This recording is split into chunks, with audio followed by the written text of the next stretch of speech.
Hello, নমস্কার। চলে এলাম আরেকটি রান্নার ব্লগ নিয়ে। আজকের ব্লগে কই মাছ রান্না করব এবং কিভাবে রান্না করব সেটি আপনাদের সাথে শেয়ার করব। তো চলুন শুরু করা যাক। কড়াইতে তেল দিয়ে দিলাম, অন্যদিকে মাছ কেটে ধুয়ে নিয়েছি। মাছে দিয়ে দিলাম নুন, এবার দিয়ে দেব হলুদ, দিয়ে দেব আদা বাটা, আর দিয়ে দেব জিরে বাটা, সেই সঙ্গে লঙ্কা বাটা। এবং আমি অবশ্যই শুকনো লঙ্কা ব্যবহার করব, তাহলে সুন্দর একটি কালার আসবে। আর এই সম্পূর্ণ রান্নাটা কিন্তু আমি কাঠের জালে করব। এবারেতে দিয়ে দেব তেল। সর্ষের তেলের পরিমাণটা একটু বেশি দেব, এটিকে আপনি তেল কইও বলতে পারেন। এবার মাছের সাথে মশলাগুলোকে খুব সুন্দরভাবে মাখিয়ে নেব। কই মাছের সাইজটা কিন্তু দেখুন বেশ বড়। অনেকে বলেন এটা হাইব্রিড কই, যাই হোক, মাছে কিন্তু সুন্দরভাবে মশলাটা মাখিয়ে নিতে হবে। আর এইভাবে কিন্তু মাছ কাটার সময় একটু কেটে কেটে দিতে হবে, যাতে মাছের মধ্যে মশলাগুলো ঠিকভাবে যায় এবং মাছটা খেতে সুস্বাদু হয়। তেল গরম হলে ফোড়নে দিয়ে দিলাম জিরে আর শুকনো লঙ্কা। এবার মাছগুলোকে দিয়ে উল্টে পাল্টে খুব অল্প একটু ভেজে নেব। ভাজার পর কিন্তু জল দিয়ে দেব পরিমাণ মতো।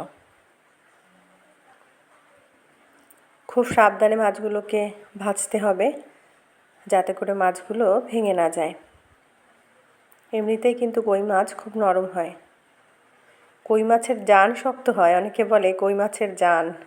কই মাছের জান বলতে কই মাছ কিন্তু সহজে মরে না, অনেকক্ষণ পর্যন্ত বেঁচে থাকে, যেটা অন্য মাছ পারে না। সেই জন্য অনেককে বলা হয় কই মাছের জান। যাই হোক, এবার মাছগুলোকে উল্টে পাল্টে ভেজে নিলাম। দেখুন মোটামুটি কিন্তু ভাজা হয়ে গেছে। এবার কিন্তু ওই মশলার জলের মধ্যে আমি আরেকটু জল দিয়ে তার মধ্যে দিলাম একটু হলুদ গুঁড়ো, যাতে কালারটা একটু ভালো আসে। এবার এই মশলাযুক্ত জলটাই কিন্তু মাছের মধ্যে দিয়ে দিলাম। যেহেতু রান্নাটা কাঠে হচ্ছে আর রান্নাঘরে কিন্তু আমার লাইটের ব্যবস্থা নেই, বাইরে রান্নাঘরে রান্না হচ্ছে কাঠে, তো আপনারা একটু অ্যাডজাস্ট করে নেবেন, কিছু করার নেই। পরিমাণ মতো জল দিয়ে দিয়েছি। এবার আপনারা চাইলে কিন্তু কাঁচা লঙ্কা দিতে পারেন, চেরা কাঁচা লঙ্কা। আমার বাচ্চারা খুব বেশি ঝাল খায় না, সেই জন্য আমি শুকনো লঙ্কা বাটা যতটা দেওয়া সম্ভব ততটাই দিয়েছি। এবার কিন্তু খুব ভালোভাবে ফুটতে দিতে হবে। জলটা এমন পরিমাণে দিতে হবে যাতে মাছগুলো কিন্তু ঠিকভাবে সিদ্ধ হয়ে যায়। দেখুন কাঠের জালে রান্নার কিন্তু কোনো তুলনাই হয় না। রান্নাটাও অনেক তাড়াতাড়ি হয়ে যায় আর খুব ভালো জাল হওয়ার জন্য খাবার কিন্তু অনেক বেশি টেস্টি হয়। এবার অল্প চিনি দিয়ে দেবো। যেটি গ্যাসের জালে আপনি যত ভালো করে রান্না করুন না কেন, কাঠের জালের সাথে যদি কম্পেয়ার করা হয় তাহলে কিন্তু কাঠের জালের রান্না কিন্তু খুব বেশি সুস্বাদু হয়, যেহেতু গ্যাসের ফ্লেমটা খুব বেশি থাকে না আর কাঠের জালে প্রচুর পরিমাণে জাল হয়। এবার কিন্তু আমি গরম মশলা বেটে নেব। গরম মশলা বাটা হয়ে গেছে, এবার দিয়ে দিলাম গরম মশলা বাটা। গরম মশলা বাটা দিয়ে আরও একটু সময় ফুটতে দেব, যাতে গরম মশলার সাথে অন্যান্য মশলা খুব ভালোভাবে মিশে একটা সুন্দর রান্না হয়। এই দেখুন কত সুন্দর তেল কই রান্না কিন্তু রেডি হয়ে গেছে।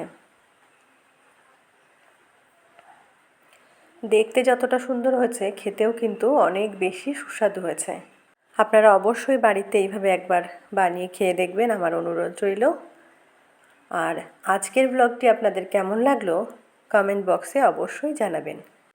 আজকের ব্লগটি যদি আপনাদের ভালো লেগে থাকে তবে অবশ্যই লাইক কমেন্ট শেয়ার করবেন। আর এই রকম ভিডিও পেতে ফেসবুক থেকে দেখলে আমাকে ফলো করবেন, ইউটিউব থেকে দেখলে অবশ্যই চ্যানেলটিকে সাবস্ক্রাইব করে অল নোটিফিকেশান অন করে বেল আইকন প্রেস করবেন সবার আগে ভিডিও পেতে। সকলকে ধন্যবাদ জানিয়ে আজকের ব্লগটি এখানেই শেষ করলাম। নমস্কার।